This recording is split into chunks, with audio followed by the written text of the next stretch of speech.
prepárese, ore para que estos cambios sean buenos para nosotros, que lo asimilemos con alegría, con gozo, y pensemos en la iglesia, no en nosotros como individuos, sino pensemos en la iglesia, que lo que estamos haciendo, vamos a hacer es para bien de la iglesia. Amén.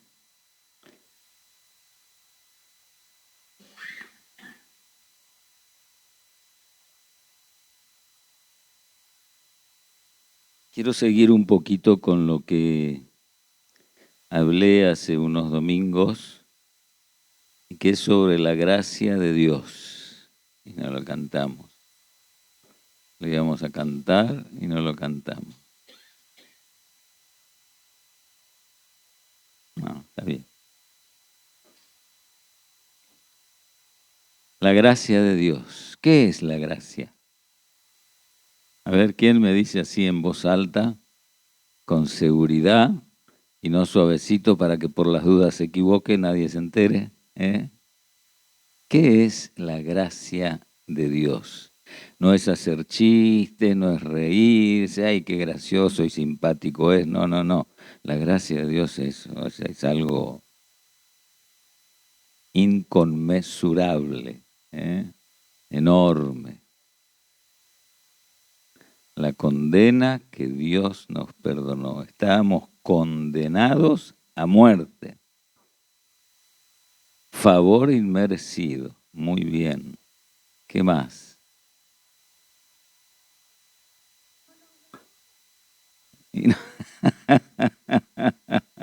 Muy bueno, muy bueno, muy bueno. Es verdad. Ayer vi una parte de una película, estaba lleno de presos en una cárcel, madre mía. Es terrible. Y el Señor nos sacó de ahí. No de una cárcel con tele, con cama, con ducha, con... No, no, no. Con una cárcel sin nada, con 5, 6, 7, 8 adentro, en un cuartito chiquito, agarrándose a las piñas. Es terrible. No nos damos cuenta de qué nos libró el Señor. Y es más que una cárcel, es la muerte eterna. Así que esa es la gracia de Dios. Él nos perdonó ampliamente.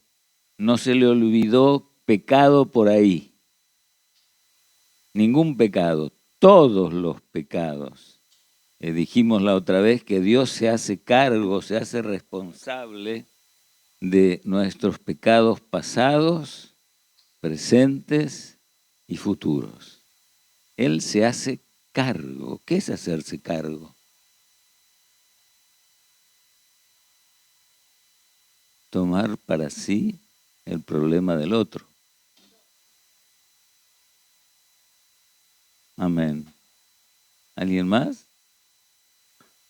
Tienen que estar atentos porque si no, yo me voy a dormir acá.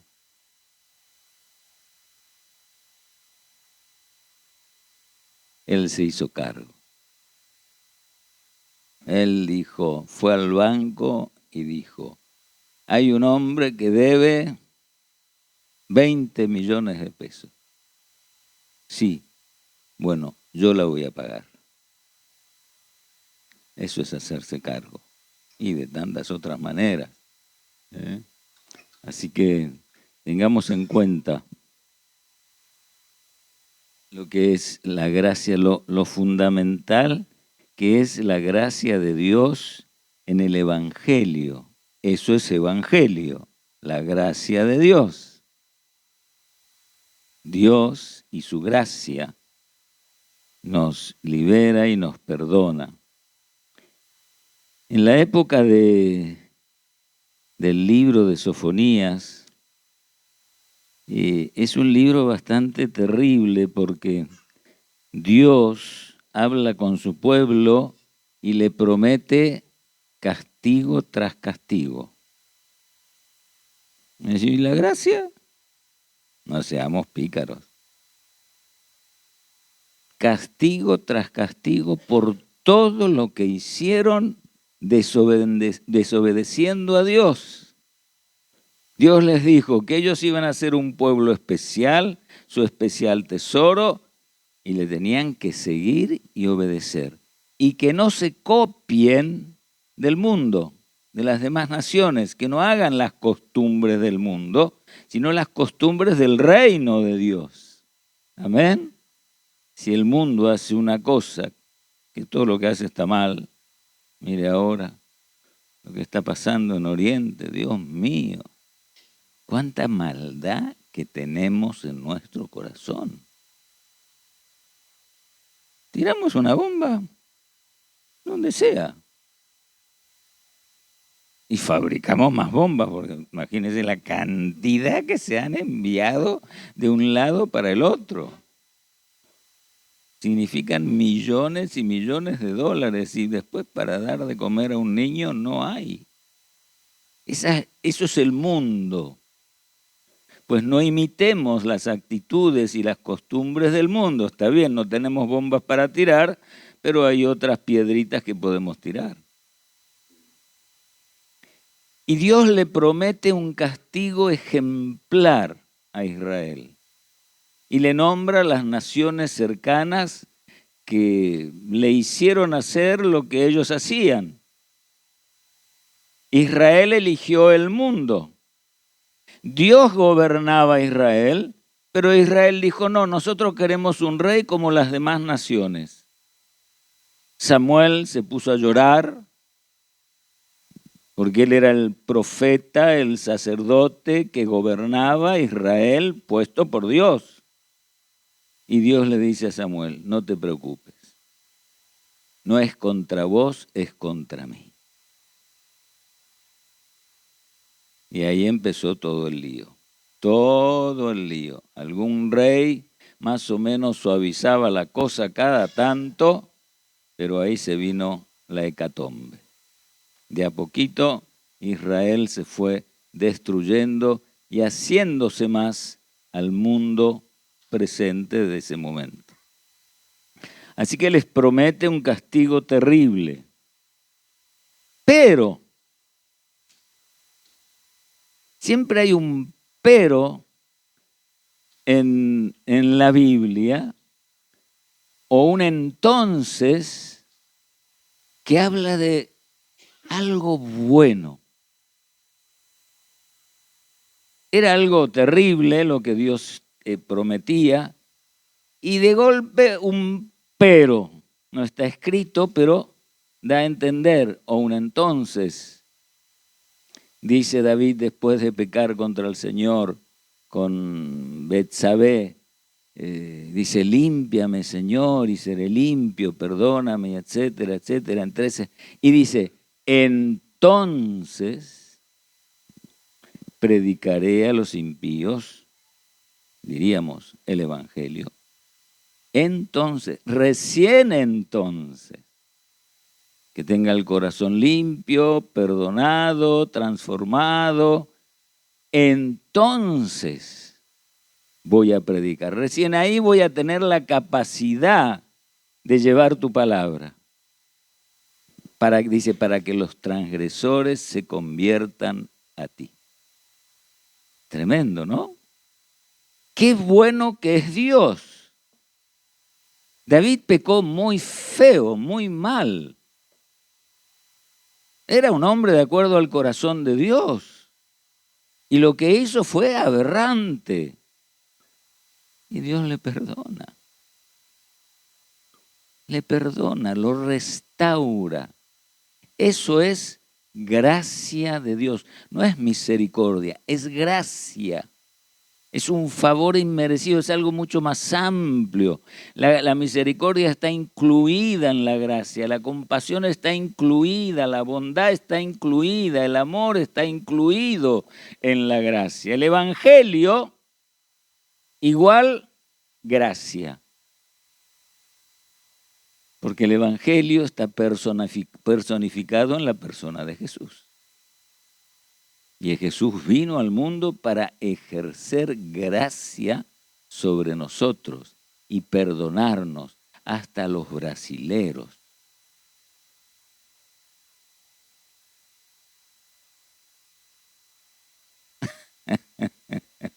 Te agarré así de sorpresa, ¿eh? Hasta los brasileros les perdona. Y los correntinos ni le cuento. Es gracia de Dios. No merecemos estar acá. No merecemos nada. No merecemos comer, vivir, no merecemos. Porque hemos ofendido a Dios. Y eso es lo que Dios va a restaurar a través de su gracia. Nos va a devolver la imagen de Jesús que la perdimos cuando pecamos. Todos fuimos destituidos de la gloria de Dios por cuanto pecamos. Así que viene un corte, hay muchos cortes así en la Biblia, que viene de un tema y saltó al otro completamente diferente, que parece que se contradice, pero no, se complementa. O lo supera en poder, en gracia, en un montón de cosas. Pero lo que siempre, donde siempre hay un pero implícito o explícito, generalmente es la vuelta de la gracia de Dios sobre nosotros, sobre Israel, sobre su pueblo, el Israel espiritual. Y dice, canta. Y dice, Señor, con todo lo que nos decís, hay que cantar. Hay un pasaje, no me acuerdo si en Jeremías, Isaías, que dice, ustedes que están entre las ruinas de Jerusalén, eleven cánticos. Ustedes que están en su sala de descanso y el sol que pasa por la ventana y el cielo tan lindo, ustedes canten, no. Ustedes que están en medio, y Jerusalén no era Buenos Aires. Jerusalén era algo muy especial. Dice el salmista, creo que fue David, si no orare por tu paz, pierda mi diestra, ¿cómo dice? Mi fuerza, algo así, pierda mi diestra y algo más. O sea, si no orare por Jerusalén, la iglesia, que sea un inútil, Señor. Que no sirva para nada. Porque lo que vale es su iglesia. Y aquí a su iglesia le dice, canta. Canta, ¿cómo molestan con cantar y cantar? Esta iglesia, y canten, y canten, y canten. Perdón, es el llamado que Dios nos dio a nosotros. Cada congregación tiene un llamado específico y cada congregación tiene la responsabilidad de cumplirlo. No se puede copiar, salvo que Dios haga algo que cambie el pensamiento y el sentimiento de los hermanos y cambie nuestra manera de ser y de hacer. Pero si no, Dios dijo por acá a este, por acá hay que ir. Le dijo por acá a este, por acá hay que ir. A este, por acá hay que ir. A mí me encantan las denominaciones. Hay gente que las denominaciones no les gusta. Pueblo de Dios dividido, incluso el mundo, los católicos también dicen, mirá cómo se dividen. No, no es una división. Es algo que Dios hizo como formando iglesias diferentes, entre comillas, con llamados diferentes, para que cada una cumpla con ese llamado. A uno lo llamó José, a otro Jeremías, a otro Rafa, a otro Mariela, a otro Liliana, a otro Maki. Cada uno tiene en lo personal un llamado. Y ese llamado se cumple cuando nos unimos a su pueblo. Nos metiste en la red dice el salmista, nos metiste en la iglesia y pusiste sobre nosotros pesada carga. ¿Para qué esa pesada carga? Para quebrantarnos. ¿Y para qué el quebranto? Para transformarnos. ¿Y para qué transformarnos? Para poder ir a la eternidad, mi hermano. Así como estamos, no podemos ir a la eternidad. Va a estar Pedrito allá en la puerta y va a pedir el ticket y no lo vamos a tener. ¿Me entiende? Necesitamos ser quebrantados. Por eso esa amenaza, entre comillas, del Señor al pueblo de Israel, los vamos a destruir. Yo los voy a destruir porque han pecado, porque han hecho esto, porque me han dejado, porque han seguido Baales, porque han adorado ídolos. ¿Para qué? Para que Israel se arrepienta. Israel se quebrantó después de 400 años de estar esclavos en Egipto. Y apenas salió, volvió a ser el mismo Israel. Se olvidó que se había quebrantado hacía unos días. Y empezó a ser el mismo Israel. Y otra vez el Señor con su paciencia y con su gracia, cubriendo a su pueblo para que no sea destruido. Es la gracia de Dios. Canta, oh hija de Sión, da voces de júbilo. Oh Israel, gózate y regocíjate de todo corazón, hija de Jerusalén, hija de la iglesia. Jehová ha apartado tus juicios, miren qué hermoso, ha echado fuera tus enemigos. Más adelante dijimos el otro día, ya no somos más enemigos de Dios, ni Dios nuestro enemigo. Somos amigos de Dios y Dios es enemigo de sus enemigos y de nuestros enemigos. Tenemos esa cobertura tan especial de parte del Señor. Bueno, después lo vamos a leer al final mejor porque si no, con esto termino. Ha echado fuera tus enemigos. Jehová es el Rey de Israel en medio de ti. Nunca más verás el mal. Qué tremendo. No es pavada, ¿eh? En aquel tiempo se dirá a Jerusalén, no temas, Sión, no se debiliten tus manos. Jehová está en medio de ti, eso es lo que vale. Esa es la gracia de Dios. No merecemos que Dios esté en medio nuestro. No lo merecemos. Oféndase si quiere, hermano. No lo merecemos. Y Dios, en su gracia, se pone en medio nuestro. En su bondad, en su misericordia, en su compasión, que toma toda la gracia sobre nosotros. Hay dos salmos que explican lo que es la gracia, que lo vamos a ver al final, si llegamos al final. No temas, Sión, no se debilite en tus manos. Jehová está en medio de ti. Poderoso, Él salvará, tranquilos. Dios lo va a hacer. Dios destruirá a nuestros enemigos, que no son de carne y hueso.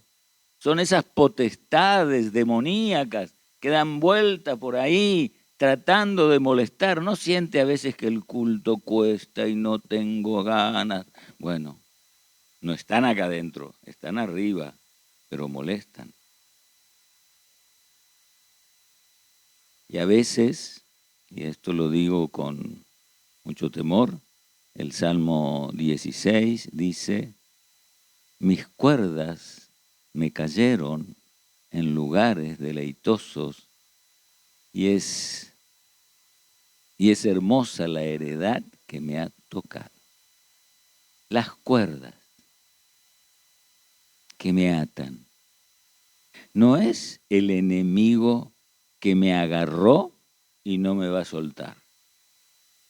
Son cuerdas de ataduras que se pueden llamar odio, rencor, amargura, división, enojo, 1000 cosas que nos atan.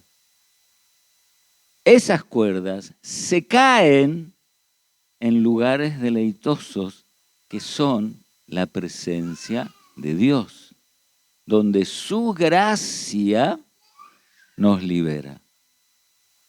Y es hermosa la heredad que me ha tocado. Esta es nuestra heredad. Y el Señor irá aumentando y seguirá agrandando nuestra heredad. ¿Me entiende? Somos la heredad del Señor y cada uno es la heredad del otro. Miren si nos tenemos que cuidar y amar. Podemos perder esa heredad. No la salvación, la heredad. Es hermoso del Señor y su gracia, que no se aparte de nosotros. Jehová está en medio de ti, poderoso Él salvará, se gozará sobre ti con alegría, callará de amor, se regocijará sobre ti con cánticos. Dios cantando sobre nosotros. Dios cantando. ¿Se imagina lo que debe ser? Si nuestro cántico agrada al Señor, que a veces sale bien y a veces desafinado, pero al Señor le agrada, imagínese lo que debe ser la gloria de Dios sobre la iglesia y escuchar el canto de Dios sobre la iglesia, extendiendo su gracia sobre nosotros. ¡Oh! El enemigo está a miles de millas y kilómetros porque no soporta. Y menos el canto. Él no soporta el canto porque lo sacaron del canto a él. Estaba dirigiendo el canto de la orquesta de los cielos y dijo, ¿por qué a él y no a mí? Yo también quiero que me canten, que me den gloria. Una patada y al infierno. Mía es la gloria y no se la daré a nadie, dijo el Señor. El párrafo. Este capítulo, Sofonías 3, es una promesa reconfortante de que Dios está presente. Eso es lo que vale. No que seamos muchos o que seamos pocos, seamos muchos nos alegramos, seamos pocos nos ponemos tristes. No, eso no sirve. Lo que sirve es que Él esté en medio de nosotros. Es un guerrero poderoso que salva y se deleita en su pueblo con profundo amor. Él, para su pueblo, cuando su pueblo le sirve, le sigue, le obedece, no hay nada más hermoso para él que deleitarse con profundo amor. O sea, gozarse, ponerse contento, feliz de tener un pueblo así. Describe a Jehová en medio de su pueblo alegrándose con cánticos y renovando con su amor, ofreciendo consuelo y seguridad tras la restauración del juicio. Vamos a desmembrar un poquito lo que dice acá 3:17. Jehová está en medio de sí, dice. Esto indica que Dios no es distante a nosotros. El viejo de barba blanca está lejos, dicen algunos, tiene su ocupación. El viejo de barba blanca. Miren qué atrevimiento. El viejo de barba blanca está muy ocupado para ocuparse de mí. Mentira de Satanás.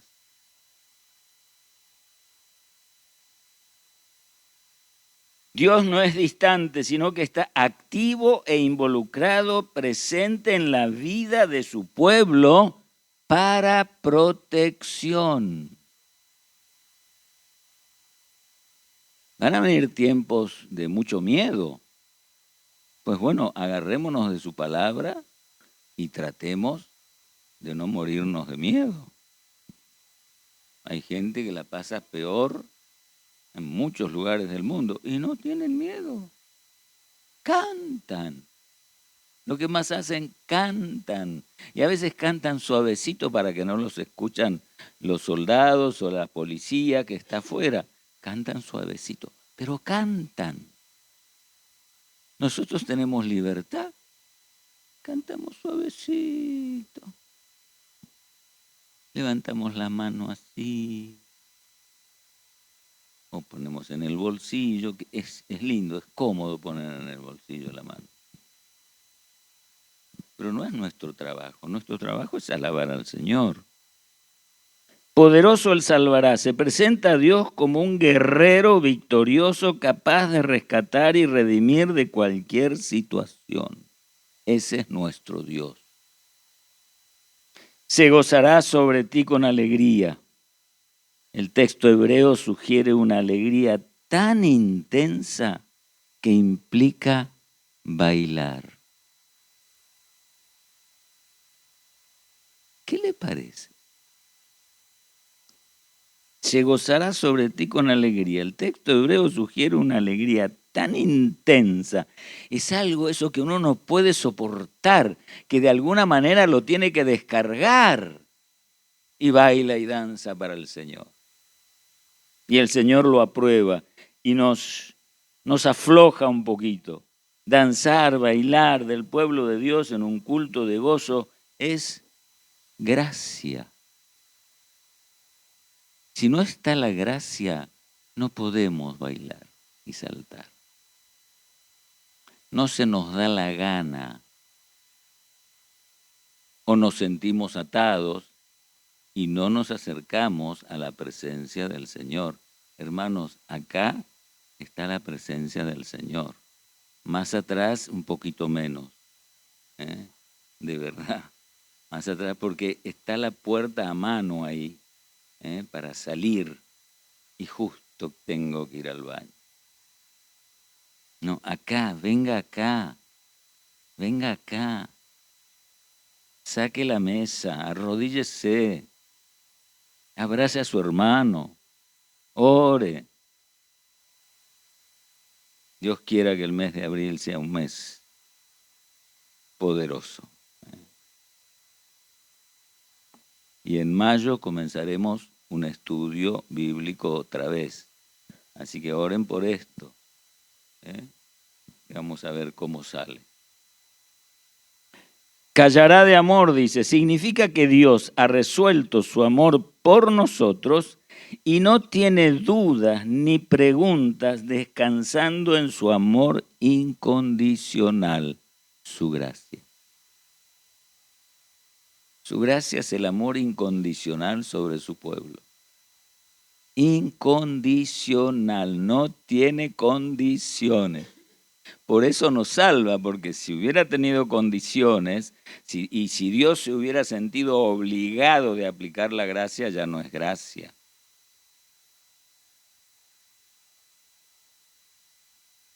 Se regocijará sobre ti con cánticos. Muestra que Dios expresa su amor y deleite cantando sobre su pueblo. Yo quiero poder imaginarme eso. No es fácil, porque no lo hemos visto nunca. ¿Y por qué no lo hemos visto nunca?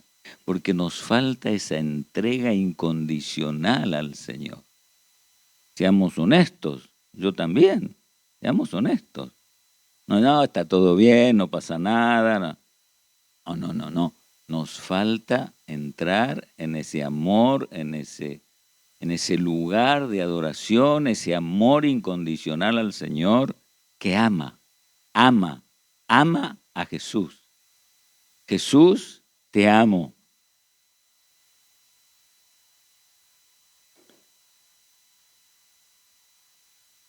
Se deleita cantando sobre su pueblo, viéndolos como un triunfo.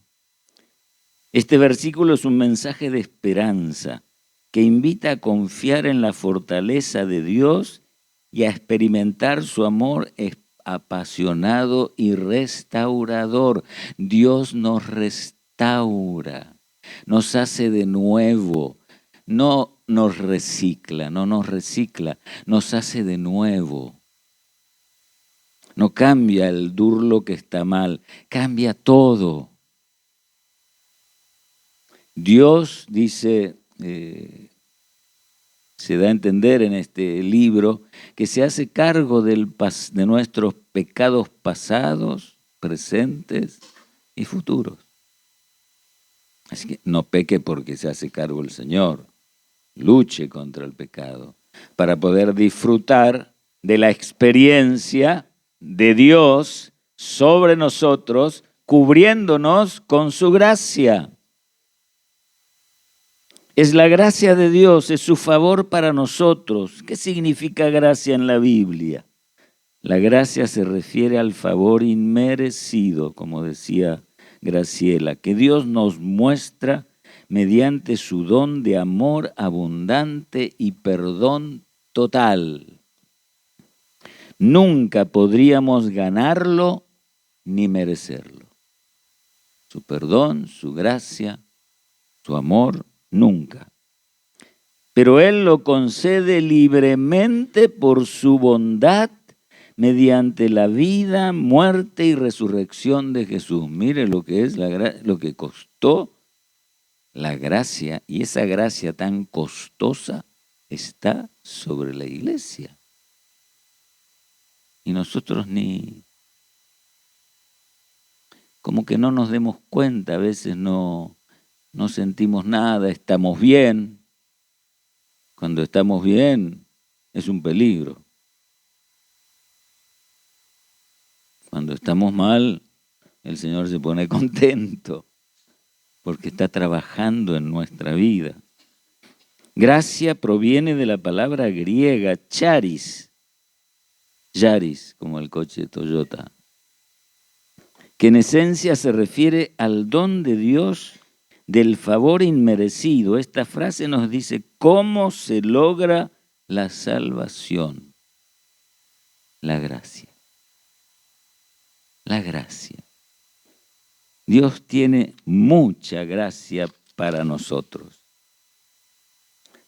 Hay una versión de la Biblia que no traje, pero la anoté aquí. Es una versión estándar en un dialecto del arameo que fue el idioma que hablaba Jesús.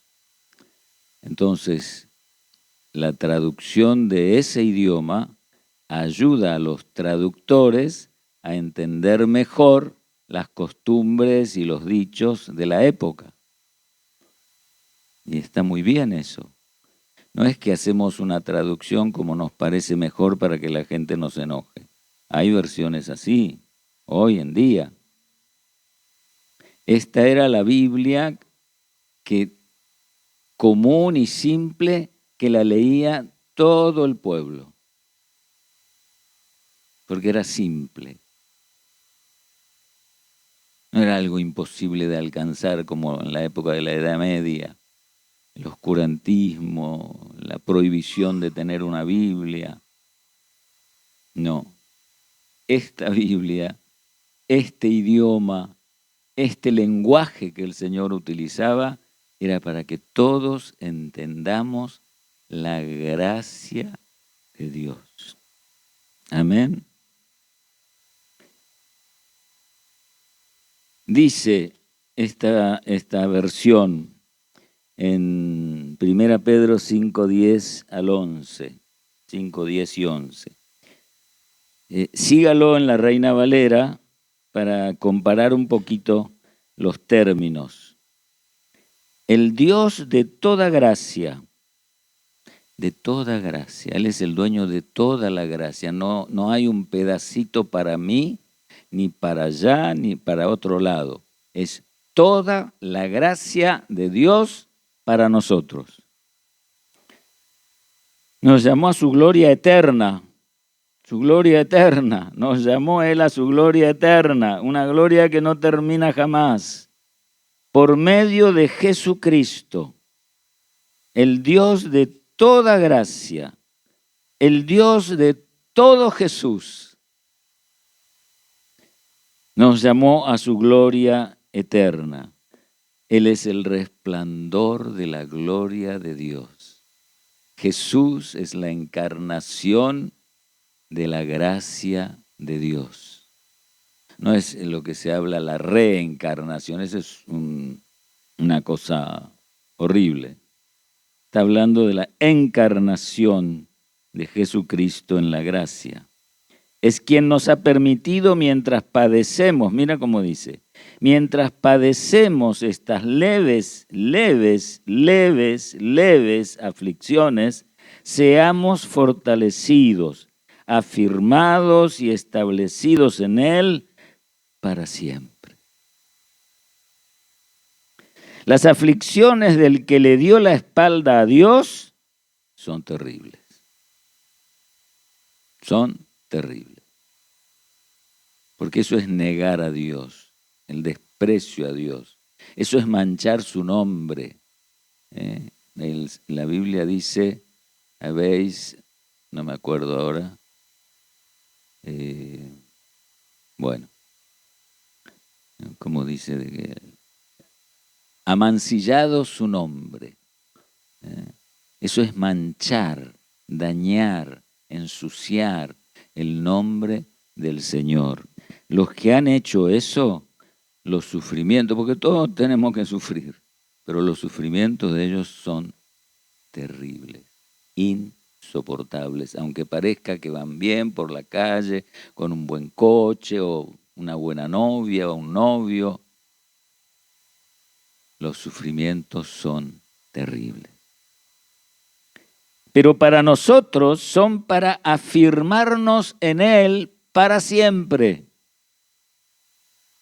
Esas cosas que nos molestan, nos duelen, tenemos que pasar, que no entendemos por qué las tenemos que pasar, si somos cristianos, somos creyentes, amo al Señor, todo verdad. Pero si no amara al Señor, esas aflicciones serían terribles. Pero como amamos al Señor, las podemos pasar. Amén. A Él sea la gloria, el poder y la honra por siempre y para siempre. La gracia es un atributo que le pertenece a Dios y a nadie más. Es compasión, es favor inmerecido, es perdón, etcétera, etcétera. La gracia es suya. Le pertenece a Él y a nadie más. Y porque le pertenece a Él y a nadie más, y Él es libre por ser Dios, aplica su gracia sobre quien quiere. Uy, pastor, ¿cómo? Hable con Dios. Lea la Biblia. Y va a ver que Dios aplica su gracia sobre quien quiere. A Pablo lo persiguió, aplicó la gracia sobre él hasta que lo tiró al suelo, se le reveló y fue otro Pablo. ¿Por qué? Porque aplicó su gracia. Era un hombre que perseguía a la iglesia. ¿Cómo va a hacer eso el Señor? Y porque se le dio la gana. ¿Cómo Dios puede hacer las cosas que se le den la gana y yo no? Sí. Sí. Todo lo que se le dé la gana puede hacerlo. Porque es soberano, porque es Dios. Amén. Si podemos reconocer eso, nos va a hacer mucho bien. Ojalá el Señor revele toda su inmensidad, su grandeza, su poder, su gracia en nuestro corazón para cambiarnos, para transformarnos. Y a veces le pido al Señor, Señor, hazlo rápido. Pidámosle al Señor que lo haga. La gracia es un atributo que le pertenece a Dios y a nada más. Es compasión, etcétera, etcétera. Es un atributo inseparable de Dios. Dios no puede quedar sin gracia, porque esa gracia sostiene todo. y sostiene una de las grandes cosas, nuestra salvación. Porque vino Jesús, no vino San Pedro, vino Jesús, la gracia encarnada, la gracia personificada. Y Él, según la Biblia, sostiene nuestra salvación, que es eterna. La gracia es suya. El Dios de toda gracia, dice la Biblia, que nos llamó a su gloria eterna, es para siempre, lo que dice eterna. Esto nos capacita para mirar más allá de los sufrimientos con esperanza y con fe. ¿Hay alguien que la está pasando mal? Parece que varios. Bueno, la gracia de Dios, si nos aferramos a ella, nos hace mirar el futuro con esperanza y con fe en Dios. Y un día se acaba. Y si no se acaba acá, se acaba allá, porque allá no habrá ni llanto, ni dolor, ni lágrimas, ni peleas. Mariela se va a llevar bien con Liliana.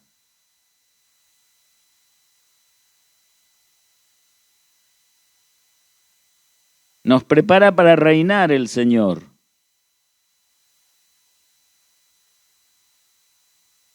Voy en tiempo, no se apure. Nos prepara para reinar. Por eso gracia se define en el Antiguo Testamento como alegría. En el Nuevo Testamento habla que nos dio las abundantes riquezas de su gracia. Las abundantes riquezas de su gracia. Bendiciones espirituales en Cristo. Y más, Efesios dice ahí que somos nosotros herencia de Dios. No sé qué versículo es, debe ser el 15 del primer capítulo. Herencia de Dios somos. Nos está esperando nuestra herencia.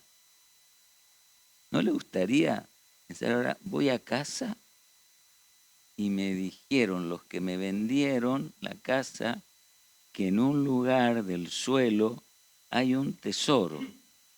Así que voy a ir a comprar una pala, un pico. Cuando llegue rompo todo y me llevo esa herencia. ¿No le gustaría? Bueno, eso es una miseria al lado de la persona de nuestro Señor Jesucristo. La esencia de la doctrina de la gracia es que Dios es por nosotros y más aún, Él está con nosotros y por nosotros, aunque nosotros estemos en su contra. Esto es gracia. ¿Cuántas veces nos ponemos en contra de Dios? ¿Cuántas veces las pasamos mal? Pero aún así, su gracia se aplica sobre nosotros. ¿Por qué? Porque ya somos hijos. El hijo pródigo, cuando llega a su casa, después de gastar todo en cosas sucias y qué sé yo lo que habrá hecho, pasó tiempo y tiempo, y el padre lo recibe y no le dice, bueno, nos vamos a sentar acá y vamos a hablar de todo lo que hiciste. ¿Cómo gastaste la herencia? ¿Qué pecados cometiste? El padre no le dijo eso. No lo dejó hablar. Lo manda a que lo bañen, le da una túnica nueva, no usada porque se portó mal, nueva. Y allá las túnicas y las de algunos eran algo tremenda. Le da unas sandalias nuevas para que camine y no se lastime. Y le da el anillo que representa la autoridad en la casa. Y nos dijo, no, vos la sandalia nomás. Le dio el anillo. En esa época el anillo era algo muy importante, muy importante. Y el padre ni lo dejó hablar y dijo, hagamos una fiesta, un asado. Matamos el becerro más gordo, hagan el carbón, traigan leña, pongan la parrilla y a comer, a hacer fiesta porque mi hijo había muerto y ha resucitado. Había desaparecido y lo encontramos. Eso es gracia. Eso es gracia. Es uno de los casos más emblemáticos de la gracia de Dios.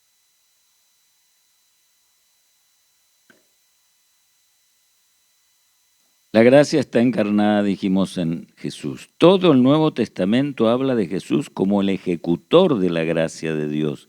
No hay otro móvil que es que en su Hijo encarnado que Dios hace efectivo su estar con nosotros. Es a través de Jesús que Dios está con nosotros. Porque Jesús es Dios y Dios es Jesús. Así de simple. Todo esto ocurre porque la gracia es Jesucristo y que Jesucristo es la gracia. Él es la gracia de Dios por nosotros, demostrado e inapelable en su muerte en la cruz. En su Hijo como Jesús es Dios por nosotros. En su Hijo Dios se une, miren qué hermoso, se une libremente a nosotros para ser nuestro Dios. Y nos une a nosotros con Él para ser suyos y así construir su iglesia. No hay nada mejor que pertenecer a su casa. Aunque estemos dispersos durante el día, cada uno en su trabajo, somos, por supuesto, si usted tiene a Jesús en el corazón, somos la iglesia del Señor. Él asume nuestro pasado, presente y futuro. Él ya no es un enemigo, Él está contra sus enemigos. Él está con nosotros. La gracia, Romanos 8:31, si Dios es por nosotros, ¿quién será en contra? Si esto es así, porque Cristo ha venido muerto y resucitado, Juan 1:17, la gracia vino por Jesucristo. Todo en la Biblia atribuye a Jesús. La encarnación del Hijo de Dios, sus sufrimientos obediente, su muerte en sacrificio y su resurrección triunfante nos muestra que Dios es misericordioso, lleno de gracia. Es en sí mismo un acto de la gracia de Dios en el cual se acerca a nosotros y efectúa esta relación. En lo que Cristo hace, esto es importante. En lo que todo es importante. No me va a decir, no, ¿cómo? No, por las dudas, no piense que todo es importante. En lo que Cristo hace y sufre, escuche, la gracia de Dios en ese momento que Cristo sufrió e hizo ese sufrimiento, padeció ese sufrimiento, la gracia de Dios vence el pecado y la enemistad. Él es el Dios de toda gracia. Por lo menos de la palabra gracia se van a acordar. Juan cuando lo vio dijo, he aquí el Cordero de Dios que quita el pecado del mundo. He aquí el Cordero de Dios lleno de gracia que viene a cubrirnos. Aunque estemos en su contra, pero si somos sus elegidos, sus escogidos, como dice la Biblia, su gracia nos cubre. Él vino para ser el verdadero y definitivo Cordero Pascual que habla Éxodo 12:6. Es a través de Jesús y su sacrificio en la cruz que nuestros pecados son borrados completa y totalmente. La conversación de Jesús con la mujer samaritana. ¿Se acuerdan, no? El relato, así no lo leo. El caso de la samaritana es otro caso emblemático en la gracia de Dios. El Señor, con esa actitud llena de compasión, la cubrió con su gracia. Lo del hijo pródigo, lo mismo. Lo que hemos leído de Pedro, Oseas, vamos a leer Oseas.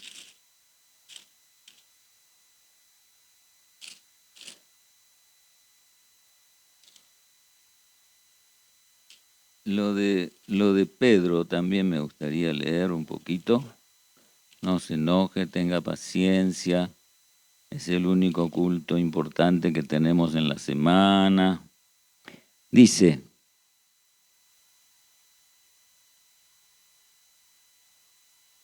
bueno, habla a los pastores que no nos hagamos dueños de la grey, sino que los guiemos con el amor de Dios.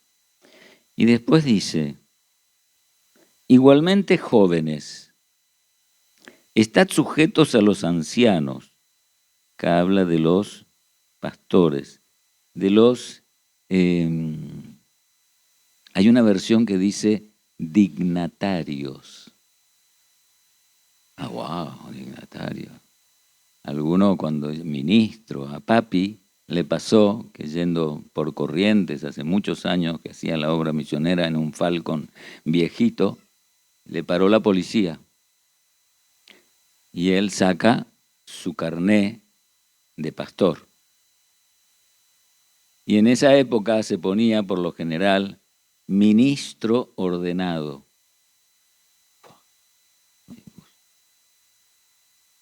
¿Usted es ministro?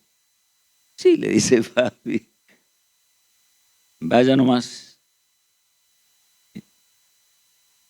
Y acá en esta versión habla de sujetaos a vuestros dignatarios, a vuestros pastores. ¿Qué es un dignatario? Significa autoridad. Una autoridad que gobierna, según el Señor, la iglesia. Dice, y a quienes tenemos que estar sujetos y obedecer. Sed sobrios y velad, porque vuestro adversario, el diablo, como león rugiente, anda buscando a quien devorar, al cual resistid firmes. No dice al cual reprended firmes. Dice resistir, es decir, quedarse firme en un lugar aunque vengan degollando. No dice reprendan, dice resistir. La reprensión es no sé si llamarlo ministerio, que es muy especial y muy especial para algunos, a quienes Dios nombra o capacita, como el pastor Anacondia, evangelista Anacondia, que ha sido un ícono de eso, pero ha sido uno o dos. Muchos dicen, yo soy como Anacondia, e iban a echar demonios y los demonios lo echaban a ellos. Como estos de Pablo y todo, que los hermanos, no me acuerdo quiénes, fueron a liberar un endemoniado y dicen, en el nombre de Jesús y de Pablo, váyanse fuera.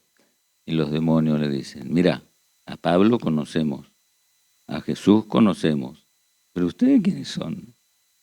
Y salieron como rata por tirante, como decimos, ¿no? O sea, hay ministerios que son muy exclusivos, sobre todo estos ministerios que son, de alguna manera, peligrosos.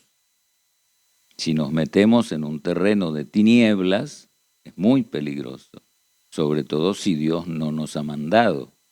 Pero acá dice, y en Efesios dice, que tenemos que estar firmes, resistiendo en la fe, firmes. Aunque él ande dando vuelta, firmes. Lo que el diablo quiere es hacer esto, movernos un poquito. Que dejemos nuestro lugar, por ejemplo, de sacerdotes del Señor. Alabar al Señor, que tanto alabar, que tanto alabar. Bueno, es corrernos un poquito. Y después al otro día nos corre otro poquito, si le damos bolilla. Y después otro poquito. Y así pasa cada día y cuando nos damos cuenta, estamos tan lejos del lugar donde Dios nos puso que se hace muy difícil volver. Esto ha pasado, yo lo he vivido muchísimo, he vivido en lugares donde esto es muy común. Humillaos, mas el Dios de toda gracia, es lo que leímos al principio, Él sea la gloria, el imperio, por los siglos de los siglos. Amén. Vamos, Oseas, capítulo 11, verso 1, 2, 4, 7 y 8. Dios saca todo su arsenal en este capítulo. Todo su arsenal. Cuando Israel era muchacho, yo lo amé y de Egipto llamé a mi hijo. Cuanto más yo los llamaba, tanto más se alejaban de mí. A los baales sacrificaban y a los ídolos ofrecían sahumerios. Yo con todo eso enseñaba a andar al mismo Efraín, tomándolo de los brazos, y no conoció que yo lo cuidaba. Yo con todo eso, escuche bien, enseñaba a andar al mismo Efraín, y ya está. Con cuerdas humanas los atraje, con cuerdas de amor, y fui para ellos como los que alzan el yugo de sobre su cerviz, y puse delante de ellos la comida. Entre tanto mi pueblo está adherido a la rebelión contra mí, aunque me llaman el Altísimo, ninguno absolutamente me quiere enaltecer. Y miren, ¿cómo podré abandonarte, oh Efraín? ¿Te entregaré yo, Israel? ¿Cómo podré yo hacerte como Atma o ponerte como Seboim? Mi corazón se conmueve. Aquí actúa la gracia. Mi corazón se conmueve dentro de mí y se inflama, dice, de bronca. Se inflama toda mi compasión. Qué belleza de persona, de amor. Lo llevaba del brazo, mira, vamos por acá, se iba por allá. Le enseñaba al Señor a no hacer esto, hacía esto otro.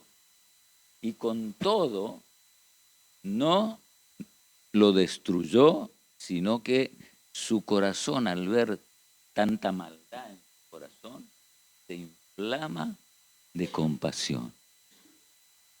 Y esa compasión hace que la gracia se ponga en funcionamiento. Por eso digo yo, sale todo el arsenal del Señor. No ejecutaré el ardor de mi ira, ni volveré para destruir a Efraín, porque Dios soy, y no hombre, el santo en medio de ti, y no entraré en la ciudad. Qué tremendo, qué tremendo. Bueno, lo vamos a dejar aquí, queda para 2 clases más.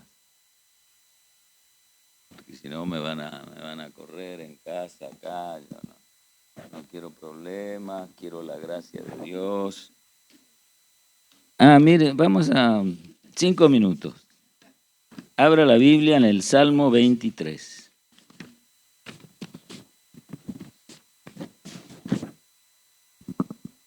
Son 4 minutos más, 4 minutos. Jesús es la gracia de Dios y la gracia de Dios es Jesús. Salmo 23. Traiga su Biblia, hermano.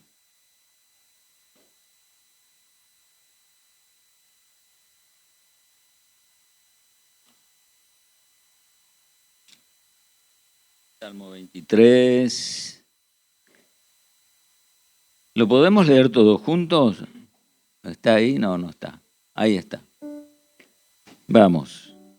Jehová es mi pastor, nada me faltará. En lugares de delicados pastos me hará descansar. Junto a aguas de reposo me pastoreará. Confortará mi alma, me guiará por sendas de justicia por amor de su nombre. Aunque ande en valle de sombra de muerte, no temeré mal alguno, porque tú estarás conmigo. Tu vara y tu cayado me infundirán aliento. Aderezan mesa delante de mí en presencia de mis angustiadores. Unges mi cabeza con aceite, mi copa está rebosando. Ciertamente, el bien y la misericordia me seguirán todos los días de mi vida, y en la casa de Jehová moraré por largos días. La gracia de Dios. Amén. Aunque ande en valle de sombra, tú estarás conmigo. Unges mi cabeza, y el bien y la misericordia me seguirán, y en la casa de Jehová es su gracia. Y el otro salmo, el Salmo 119. No, mentira. 119. Algunos se asustó. Está muy bien porque me cree, porque yo no miento. Esto fue una broma.